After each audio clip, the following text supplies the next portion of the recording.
साल था 1945। इंडिया में आज़ादी की लड़ाई अपने पीक पर थी।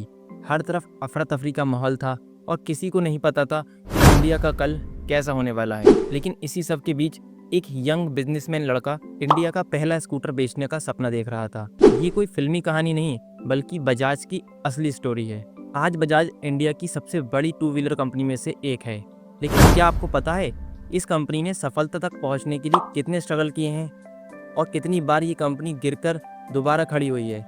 और यही वजह इस ब्रांड को बाकी ब्रांड से अलग बनाते हैं। तो अब सवाल उठता है कि वो बिजनेसमैन कौन था जिसने इंडिया में स्कूटर लाने का सपना देखा, और आखिर बजाज इतनी बड़ी कंपनी कैसे बनी, और उसका KTM और कावासाकी से क्या कनेक्शन है, और एक छोटी सी टू व्हीलर बेचने वाली कंपनी इंडिया की सबसे बड़ी टू व्हीलर एक्सपोर्टर कंपनी कैसे बन गई। तो दोस्तों, इस वीडियो में बजाज की पूरी स्टोरी को डिटेल में जानेंगे। लेकिन उससे पहले अगर आप चैनल पर पहली बार आए हों तो चैनल को सब्सक्राइब करना ना भूलें। तो ये कहानी स्टार्ट होती है 1926 में, जब जमुना लाल बजाज ने अपने दादाजी सेठ बचराज बजाज के नाम पर बचराज फैक्ट्री प्राइवेट लिमिटेड की शुरुआत की। ये कंपनी शुरू में कपड़े का बिजनेस करती थी और एथिकल बिजनेस प्रैक्टिस के लिए जानी जाती थी।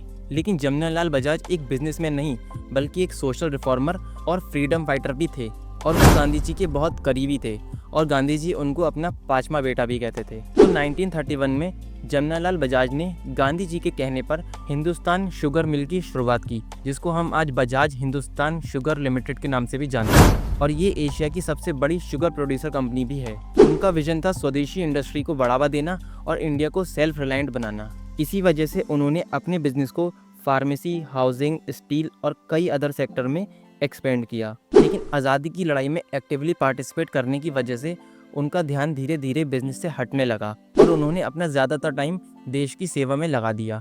फिर बिजनेस की जिम्मेदारी उनके बेटे कमलनयन बजाज के कंधों पर आ गई।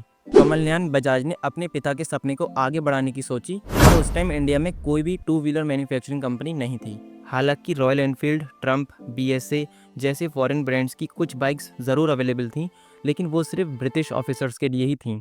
इंडिया में स्कूटर का कोई कॉन्सेप्ट नहीं था। कमलनयन बजाज ने देखा कि यूरोप में स्कूटर बहुत फेमस हो रहे हैं और इंडिया में भी लोग इसका फ़ायदा उठा सकते हैं, और इस विजन को पूरा करने के लिए 1945 में बचराज ट्रेडिंग प्राइवेट लिमिटेड की स्थापना की गई, जिसका काम था इंडिया में स्कूटर को इम्पोर्ट करना। लेकिन ये काम इतना आसान नहीं था। उस टाइम आज़ादी की लड़ाई चल रही थी, गवर्नमेंट की पॉलिसी बहुत स्ट्रिक्ट थी और इकोनॉमिक क्राइसिस भी चल रहा था, और किसी भी नए बिजनेसेस को परमिशन नहीं मिल रही थी। लेकिन कमलनयन बजाज ने हार नहीं मानी और उन्हें काफ़ी प्रयास के बाद उनको परमिशन मिल जाती है। फिर कमलनयन बजाज ने यूरोप के टॉप स्कूटर ब्रांड से कॉन्टैक्ट किया और फाइनली 1950 में इटालियन कंपनी वेस्पा के साथ टाई अप कर लिया। ये टाई अप एक इम्पोर्ट एग्रीमेंट था जिसमें बजाज को वेस्पा के स्कूटर इंडिया में इंपोर्ट करने और बेचने की परमिशन मिली। बस फिर क्या था, बजाज ने वेस्पा के स्कूटर इंपोर्ट किए और इंडिया में बेचना स्टार्ट कर दिए। ये स्कूटर लोगों के बीच इतने ज़्यादा पसंद आए कि इनकी डिमांड दिन दुगनी रात चौगनी होने लगी। मिडिल क्लास लोगों के लिए ये एक स्टाइलिश और अफोर्डेबल ऑप्शन था। सब कुछ सही चल रहा था, लेकिन फिर यहाँ एक बहुत बड़ा ट्विस्ट आता है। 1960 में वेस्पा ने कुछ गवर्नमेंट पॉलिसी और लालच की वजह से बजाज से डील तोड़ दी और उन्होंने बजाज को स्कूटर देना बंद कर दिए। और यहाँ बजाज के पास दो ही ऑप्शन बचे थे, या तो वो खुद का स्कूटर बनाकर बेचें या अपना बिजनेस को बंद कर दें। और फिर यहाँ पर एंटर होते हैं राहुल बजाज। राहुल बजाज कमलनयन बजाज के बेटे होते हैं और उन्होंने डिसाइड किया बजाज अब अपने खुद के स्कूटर बनाएगा, और यहाँ से बजाज ऑटो प्राइवेट लिमिटेड की शुरुआत होती है। राहुल बजाज ने इंडिया में ही मैन्युफैक्चरिंग सेटअप लगाया और अपना पहला स्कूटर लॉन्च किया, बजाज चेतक, जो कि वास्पा से ही इंस्पायर्ड था लेकिन कम्प्लीटली मेड इन इंडिया था। और ये स्कूटर मार्केट में लॉन्च होता है तो लोगों के बीच इतना ज़्यादा पसंद आता है कि इसका वेटिंग पीरियड 10 साल तक पहुंच जाता है। जी हाँ, आपने बिल्कुल सही सुना। अगर कोई कस्टमर स्कूटर का ऑर्डर 1970 में देता है तो उसको स्कूटर 1980 में मिलता है। हमारा बजाज एक स्लोगन नहीं बल्कि एक इमोशन बन गया और हर इंडियन फैमिली का ड्रीम स्कूटर बन गया। लेकिन जैसे ही 1990s में लिबरलाइजेशन आया और इंडिया में मार्केट खुल गया, नए कंपटीशन जैसे होंडा, हीरो, यामा और सुजुकी एंटर हो गए, और अगर अब बजाज को सरवाइव करना था तो अपने आप को बदलना पड़ता। और यहाँ राहुल बजाज ने एक बहुत बड़ा रिस्क लिया, अपने स्कूटर बिजनेस को बंद करा और मोटरसाइकिल बिजनेस पर शिफ्ट हुए। 2001 में बजाज ने पल्सर 150 और पल्सर 180 लॉन्च की। ये बाइक स्पोर्ट्स लुक और पावर में हीरो होंडा से कई गुना बेहतर थी। और पल्सर की टैगलाइन डेफिनेटली मेल थी, जो इंडिया यूथ को अट्रैक्ट करती थी। और ये बजाज का सबसे बड़ा टर्न अराउंड मोमेंट था। पल्सर की सफलता के बाद बजाज ने एग्रेसिवली एक्सपेंशन किए। 2007 में बजाज ने केटीएम में स्टेक बाय किया और अब इंडिया में केटीएम बजाज के अंडर ही आती। और इसी तरह बजाज कावासाकी का भी पार्टनर था, लेकिन 2017 में दोनों से ही टाई अप खत्म हो गया।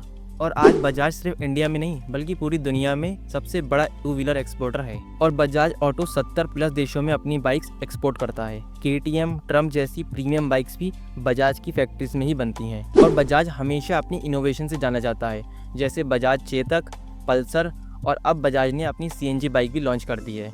छोटी सी स्कूटर इंपोर्ट करने वाली कंपनी आज दुनिया भर में छाई हुई है। बजाज की ये कहानी सिर्फ एक बिजनेस की कहानी नहीं बल्कि एक विजन, एक रिस्क और एक इनोवेशन की कहानी है। एक टाइम था जब बजाज डूबने वाला था, तब पल्सर ने उसे बचा लिया और आज बजाज मेड इन इंडिया का स्ट्रॉन्ग एग्जाम्पल है। तो दोस्तों, अगर आपको बजाज की ये कहानी पसंद आई हो तो वीडियो को लाइक करना ना भूलें और कमेंट में अपने थॉट्स ज़रूर बताएं बजाज की कौन सी गाड़ी आपके पास है। तब तक के लिए बाय बाय।